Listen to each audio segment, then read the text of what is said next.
বন্ধুরা, কেমন আছেন সবাই? আশা করছি সবাই ভালো আছেন। তাহলে আমি কুবেরা মুভির ট্রেইলার দেখলাম। সত্যি কথা বলতে সেটা আমার কাছে অনেক অনেক অনেক ভালো লেগেছে। এটা একটি ড্রামা অ্যাকশন থ্রিলার মুভি। সবার কাছে একটাই প্রশ্ন, ট্রেইলারে সব থেকে বেশি কাকে ভালো লেগেছে? ট্রেইলারে আমার সব থেকে বেশি ভালো লেগেছে, এক কথায় যদি বলি, তানুষ। তানুষ ফাটিয়ে দিচ্ছে। তানুষ যদি প্রত্যেকটা মুভিতে অ্যাক্টিং দেখেন তাহলেই বুঝতে পারবেন ওই মানুষটা কোন লেভেলে চলে গেছে। রাশমিকাকেও বেশ ভালো লাগছে এবং নাগার্জুনা তার জায়গা থেকে ফুল অন পারফেক্ট।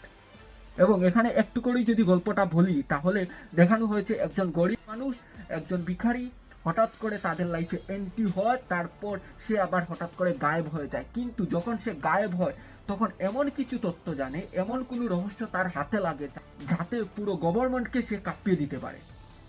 বড় বড় বিজনেসম্যান, বড় বড় মন্ত্রী এবং সবাই তাকে খুঁজছে, কিন্তু তাকে জায়গা দিয়েছিল, তাকে আদর করে জায়গা দিয়েছিল নাগার্জুনের কাছে।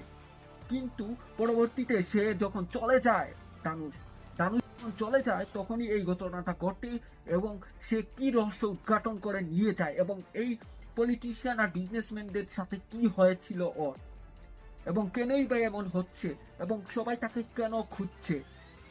নাগার্জুনাকে ভিলেনের মতো দেখানো হয়েছে ট্রেইলারটাতে, কিন্তু নাগার্জুনাকে দেখতে অসাধারণ লাগছে। আপনি যদি এই ট্রেইলারের কালার গ্রেডিং দেখেন, নাইট শট এবং ডে শট সবকিছু যদি দেখেন তাহলে আপনার কাছে খুব রিয়েলিস্টিক মনে হবে। মনে হবে আপনি নিজে সরাসরি দেখতেছেন এমন একটা রিয়েলিস্টিক বাইক সিনেমা।